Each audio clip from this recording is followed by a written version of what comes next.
Depuis quelques années, j'ai deux questions que je trouve substantielles et que j'aimerais bien partager avec vous. La première, c'est comment se construire en tant qu'homme? Et la deuxième, il y a toujours quelqu'un pour nous aider à sortir de sa zone de confort?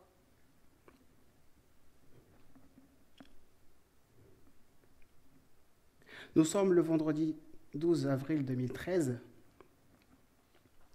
J'ai pris l'avion avec un monsieur, juste avec un petit sac, comme si j'allais chez des gens pour un petit séjour.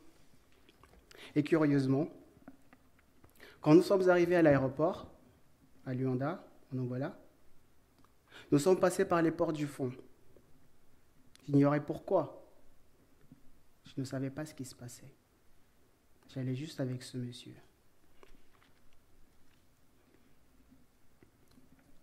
J'ai 14 ans à cette époque. J'habite avec ma mère, mes frères et sœurs et mon beau-père dans une banlieue de Luanda en Angola. Ça s'appelle Sambizanga.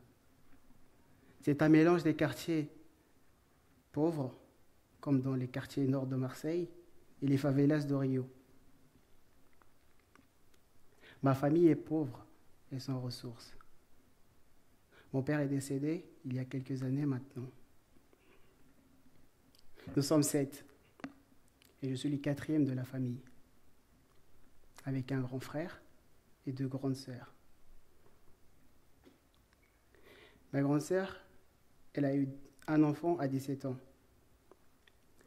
Et les autres enfants, ils sont plus petits. Comme dans beaucoup de familles qui vivent là-bas, il est très difficile de s'en sortir. Souvent, les jeunes, ils tombent dans la délinquance pour subvenir aux besoins de leur famille. Mon grand frère, par exemple, il a été touché par ce phénomène. Les jeunes là-bas ne voient aucun avenir pour eux. Beaucoup veulent quitter le pays pour aller au Brésil ou au Portugal. C'est peut-être ça qui a poussé ma mère à se dire qu'elle devait offrir autre chose pour ses enfants. Elle n'a pas voulu que je connaisse le même sort que mon frère. Il n'a aucune formation. Il ne sait lire ni écrire. Aujourd'hui, il a 2 enfants. Ou alors, comme ma sœur, qui a eu un enfant à 17 ans, reproduisons le même schéma que ma mère, qui a eu un enfant quand elle avait 17 ans.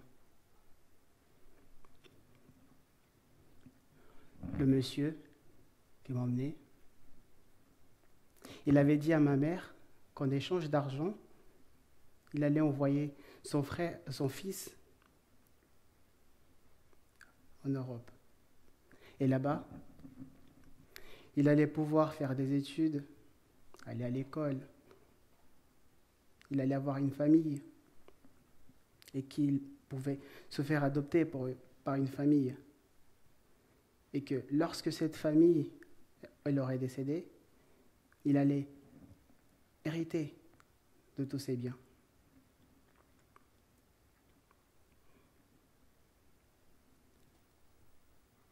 Ma mère ne m'a pas demandé mon avis. Parce qu'elle savait que si elle m'avait demandé, je n'aurais jamais accepté de partir avec ce monsieur, qui était en vérité un passeur. Et quand je sors de l'avion, je ne sais pas où je suis, ni même dans quel pays. Je ne parle que le portugais. Je ne comprends rien à ce que j'entends. Je ne comprends pas la langue. Et je pense maintenant que c'était à Bordeaux, même si j'en suis pas sûr. Nous prenons le bus et nous sommes arrivés à la gare de Nantes. La première nuit, je la passe dans la rue. Et là, le passeur, il me laisse seul. Je garde juste mes papiers qui me servaient de carnet de famille. Il a pris mon argent alors que ma mère lui en avait donné pour moi.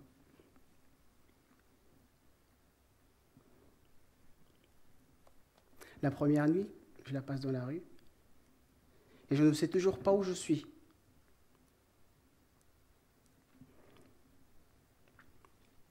Je ne comprends pas un mot de ce que j'entends. Un Congolais s'intéresse à moi. Il connaissait une association. Il m'emmène. En étant là-bas, ils appellent un traducteur. Et puis, ils m'emmènent à la police.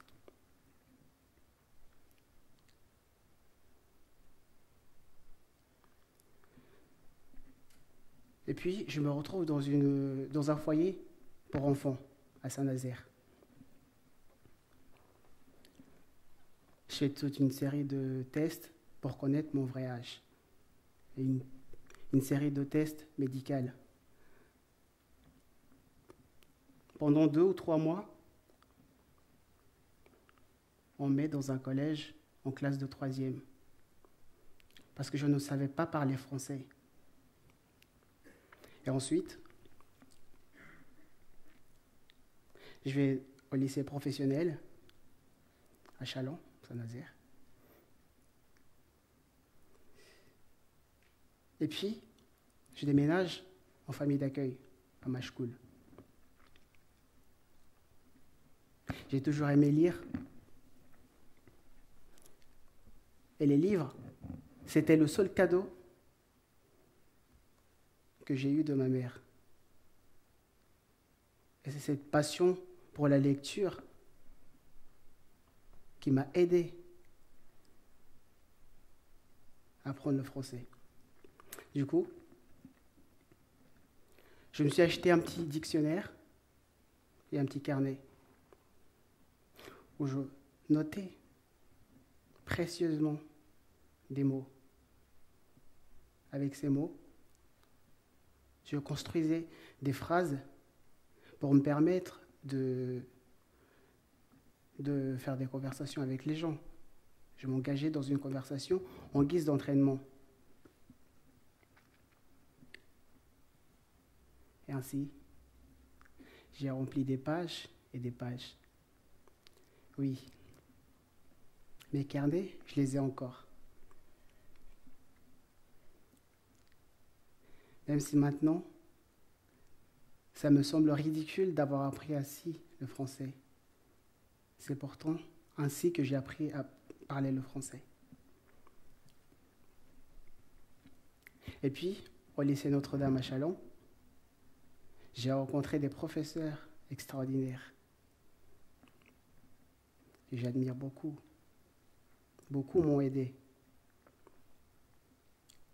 Ils ont eu la générosité de m'offrir des livres que je dévorais, comme Le Petit Pays de Gaël Faye ou encore L'Alchimiste de Paulo Coelho.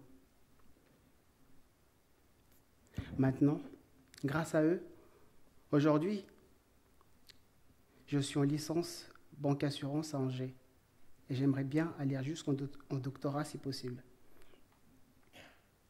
En fait, en 5 ans, j'ai obtenu la nationalité française. Des diplômes comme le BOP, le brevet des collèges, le bac avec mention bien et le BTS. Par la force et la soif de réussite.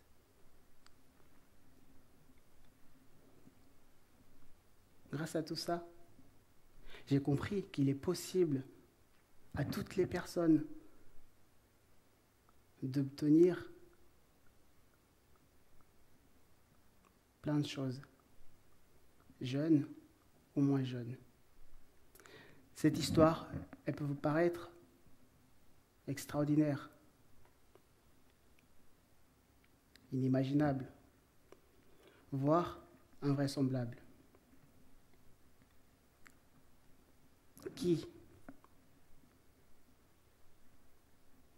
Qui me croirait en Angola ou même en France?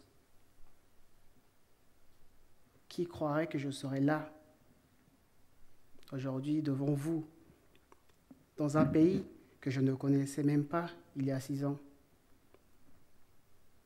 Et pourtant, c'est vrai. En réalité, ce fut une succession de hasards. Et qu'avec le recul, je peux prendre comme un coup de chance. Alors, comment j'analyse cette histoire avec le recul? Comment cet événement, comment ces personnes m'ont conduit, ou plutôt m'ont forcé? Il faut comprendre que pendant des années, je n'ai voulu à tout le monde. C'est dur de ne pas trouver sa place alors qu'il faut se battre constamment pour s'intégrer, surtout tenir le coup psychologiquement. Ces personnes, c'est d'abord ma mère.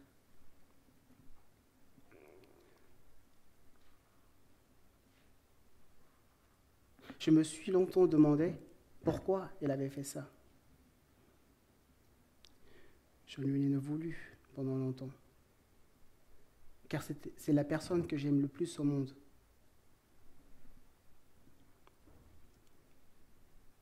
C'était comme si on m'avait arraché un bout de moi. Parce que je n'avais aucune nouvelle de ma famille. J'ai essayé de trouver des explications. J'ai eu des moments de révolte. Et mon bouc émissaire, c'était ma famille d'accueil. J'ai compris, il y a 2 ou 3 ans, que ça se passait souvent comme ça, avec l'Afrique et les passeurs. Maintenant, je sais que c'est à cause d'elle, mais aussi grâce à elle que je suis ici. Parce qu'elle n'a pas voulu que je connaisse le même sort que les amis que j'ai laissés là-bas, en Angola. Merci, maman. Et l'autre personne, c'est le monsieur. Lui qui avait pris mes papiers et mon argent. C'était un voleur.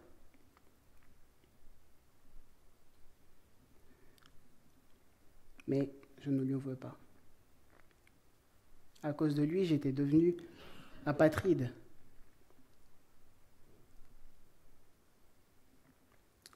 J'étais passé de l'égal à l'illégal. Malheureusement, aujourd'hui, je subis encore les conséquences de ce vol de papier.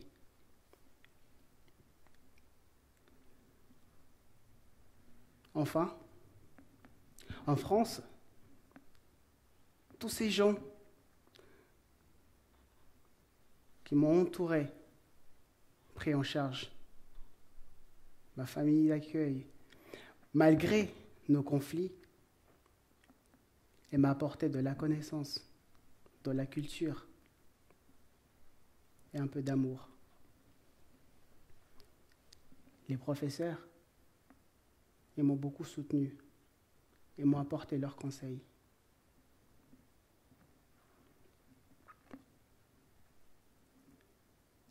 Ma petite copine, depuis plus de 3 ans, elle m'a toujours aidé, toujours soutenu. Elle m'a aidé à me construire. Et je me sens soutenu quoi qu'il arrive. tous ces gens, je les remercie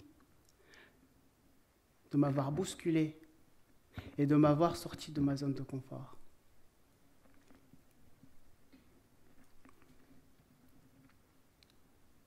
Je ne vois pas toute ma vie ici, en France. Mais je sais que j'irai au bout de ce que j'ai commencé. J'ai souvent dit, aujourd'hui, je n'ai pas mangé, mais demain, je mangerai.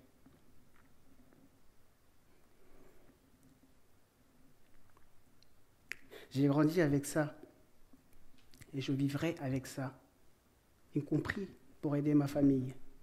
Pour l'instant, je ne sais pas comment, mais je n'y arrive pas aujourd'hui, j'y arriverai demain. Grâce à mon histoire, j'ai pu comprendre qu'avec le temps, j'ai pu accomplir des choses que je n'aurais jamais imaginées. Et j'ai découvert aussi que je pouvais réveiller des capacités en moi que je ne pouvais jamais, que je n'aurais jamais soupçonné. Voilà. Et grâce à mon histoire, je crois qu'il est possible de se construire en tant qu'homme, même en étant loin de sa famille, tout en partant de zéro. Quelle que soit son origine, il est possible de vivre ensemble pour satisfaire le besoin de s'accomplir et de réussir.